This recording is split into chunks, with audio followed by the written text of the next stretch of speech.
하나님 아버지, 구원을 위해 십자가의 적용을 한다고 하면서도 저를 거절하고 배척하는 사람들로 인하여 분노가 일어날 때도 있습니다. 인내와 사랑으로 반응할 수 있는 마음을 주옵소서. 주님의 뒤를 따른다고 하면서도 여전히 세상의 영광이나 성공을 부러워할 때가 있습니다. 하나님의 나라가 우리 인생의 최우선순위인 것을 깨닫게 하소서. 오늘도 말씀하옵소서. 듣겠습니다. 예수님의 이름으로 기도합니다. 아멘. 성경 말씀 누가복음 9장 51절부터 62절까지 말씀입니다. 우리 다 함께 하나님의 말씀을 한 목소리로 읽겠습니다. 예수께서 승천하실 기약이 차감해 예루살렘을 향하여 올라가기로 굳게 결심하시고 사자들을 앞서 보내심에 그들이 가서 예수를 위하여 준비하려고 사마리아인의 한 마을에 들어갔더니 예수께서 예루살렘을 향하여 가시기 때문에 그들이 받아들이지 아니하는지라. 제자 야고보와 요한이 이를 보고 이르되 주여 우리가 불을 명하여 하늘로부터 내려 저들을 멸하라 하기를 원하시나이까. 예수께서 돌아보시며 꾸짖으시고 함께 다른 마을로 가시니라.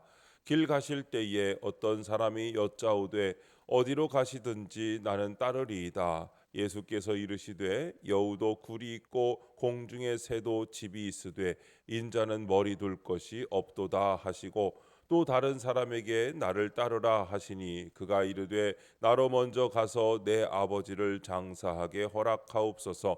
이르시되 죽은 자들로 자기의 죽은 자들을 장사하게 하고 너는 가서 하나님의 나라를 전파하라 하시고, 또 다른 사람이 이르되 주여 내가 주를 따르겠나이다마는 나로 먼저 내 가족을 작별하게 허락하소서. 예수께서 이르시되 손에 쟁기를 잡고 뒤를 돌아보는 자는 하나님의 나라에 합당하지 아니하니라 하시니라. 아멘. 하나님 나라에 합당한 자라는 제목으로 말씀의 은혜를 함께 나눕니다. 본문 요약입니다. 예수님은 승천하실 기약이 차자 예루살렘을 향해 올라가기로 굳게 결심하십니다. 그러나 사마리아인들이 반기지 않자 다른 마을로 가십니다. 예수님은 자신을 따르려는 자들에게 손에 쟁기를 잡고 뒤를 돌아보는 자는 하나님의 나라에 합당하지 않다고 하십니다. 첫 번째, 다른 마을로 가시니라. 51절부터 56절입니다. 예수님이 십자가가 기다리고 있는 예루살렘을 향해 올라가기로 굳게 결심하십니다. 그러나 사마리아인들은 예루살렘으로 가시는 예수님을 영접하지 않습니다. 이에 야고보와 요한이 저들을 심판할지 주께 묻습니다. 구원을 위한 주님의 마음을 알지 못하니 사마리아인들이 원수처럼 보인 것입니다. 예수님은 이런 제자들을 꾸짖으시고 다른 마을로 돌아서 가십니다. 내 편함과 유익보다 하나님의 뜻을 구해야 사람을 살리는 구원의 결심과 적용을 할 수 있습니다. 적용 질문입니다.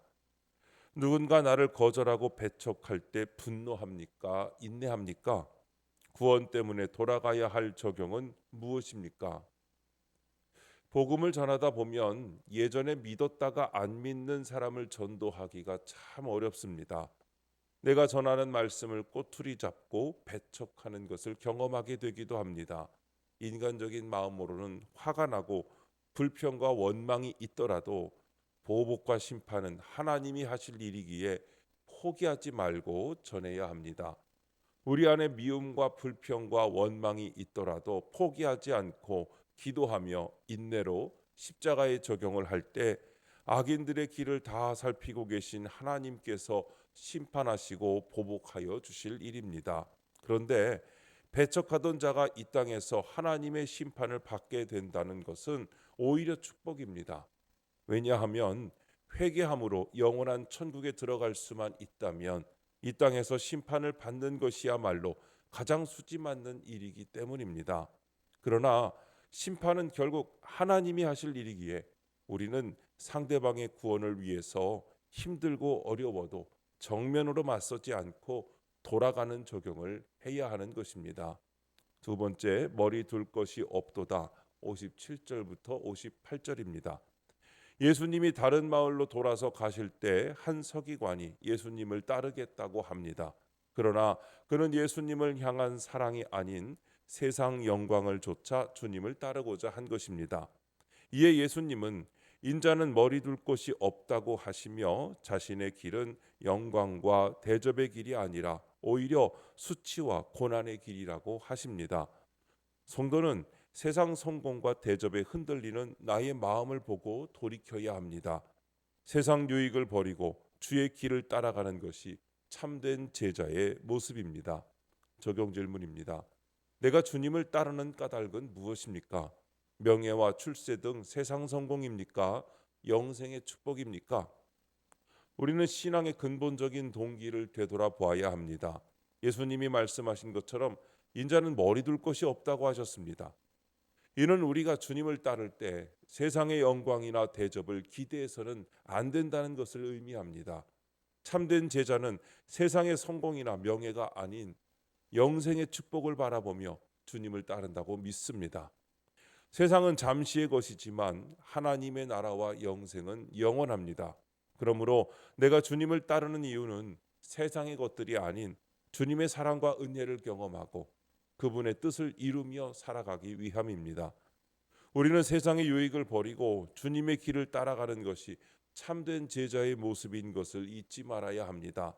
주님을 따르는 우리의 마음이 세상의 기준이 아닌 영원한 생명과 진리를 추구하는 방향으로 나아가길 기도하며 적용해야 합니다.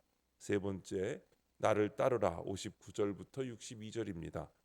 예수님을 믿고 따르는 자는 급한 일과 중요한 일을 분별하는 사람입니다. 그러나 주님을 믿지 않는 자들은 세속적이고 인본적이기에 아버지의 장례, 가족과의 작별이 무엇보다 우선되고 중요합니다.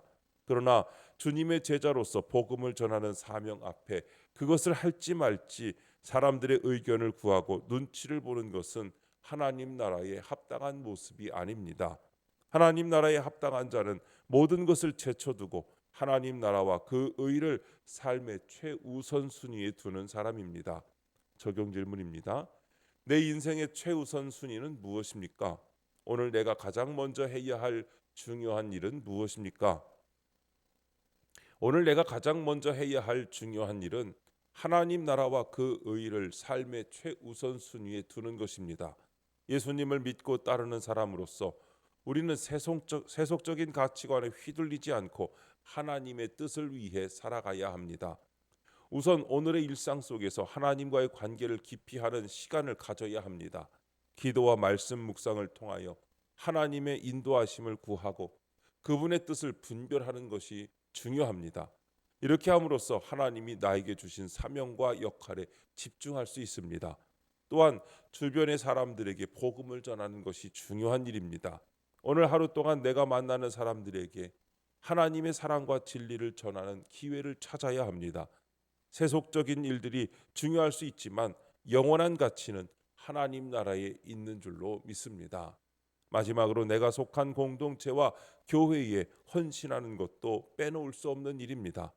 하나님 나라의 확장을 위해 내가 할 수 있는 일이 무엇인지 고민하고 그에 맞게 행동해야 합니다. 결국 오늘 내가 가장 먼저 해야 할 일은 하나님과의 관계를 우선시하고 복음을 전하며 공동체에 헌신하는 것입니다. 이런 삶의 태도가 하나님 나라에 합당한 모습이라고 할 수 있습니다.